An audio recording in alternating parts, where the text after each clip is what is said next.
and welcome to another tutorial short on Jane of all trades. Today we're just going to be talking about the type tool in its general form. So here we have, it's the little T over here, and then to create your type area you just drag over and it automatically fills in Illustrator CC 2020 with lorem ipsum.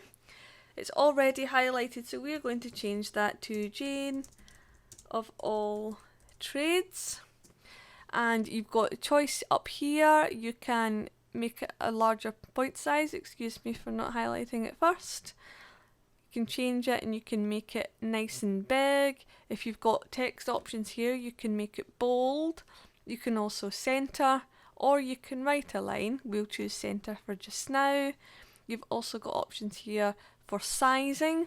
You've also got properties over here. It will give you a few little extras. Again, fill colour, stroke, if you choose to add a stroke, which we've used black, so it's made the text slightly thicker. And you've also got an opacity option where you can bring down. If you had a graphic design, you wanted text, but you wanted it more in the background, not to be the main text, that you would use opacity. You've also got the option of effects. You can convert, you can pixelize, stretch, stylize, that kind of thing. We're not going to do that right now because we're keeping it basic. You can choose your font from two places here. There we go, there's my font there that I use quite regularly.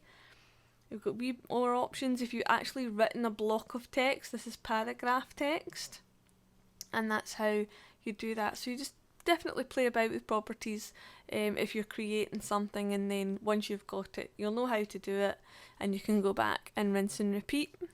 So the text here can only go so big. You can only get to 72. If you lose text like this, you'll get a little red box. That means that there's more in the box that it's not showing. So you can open it up, we'll stretch it out to make sure that it's all there, but that's as big as we're going to get it. You can also stretch and you can change. See, there we go. That's a bit weird, you wouldn't really want that. So let me show you how to flipzer.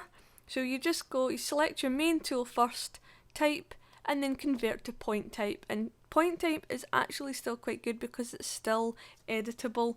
If you did make a mistake, you can go back and say, okay, that's supposed to be of all trades, not of all trades, and things like that. But what we've done to the text is we've made it more of a graphic, so now we can tilt and turn without it changing up and separating all the letters.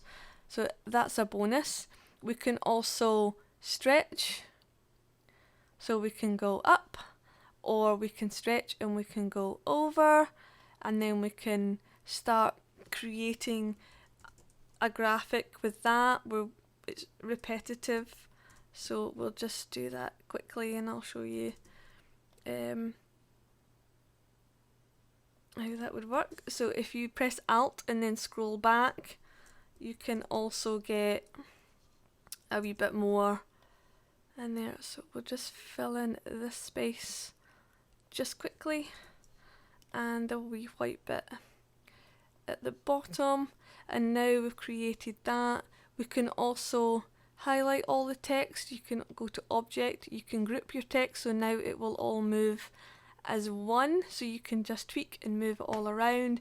And back in properties, as I said, you can change the opacity, so we can have it like that, and then we can just create a quick layer mask. We'll do that.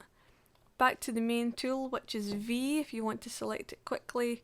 Highlight all the items, right click, make clipping mask, and now you have a background using little more than text. So that's one of the kind of simplest ways to use text. Another thing that you might want to consider when using text, we're just going to add a new layer, we'll just lock that down, is that if you create a design, it uses a font. So when you make anything and it uses a font, as we've just used there, if you're sending it off and you're sending it to printers, they may not have that font, and that is going to change things. It's going to change the look of your document. If they don't have Dead Kansas, then my font is not going to be my font. So a quick way around that is you just go to type and you can create outlines, which is Shift Control O, and then what it does is it turns it into an actual picture. So this is no longer editable in the traditional sense. It's actually now individual letters. See, when I go over that, it's now showing me it as image because they've now become vector graphics. I can no longer go in and edit anything.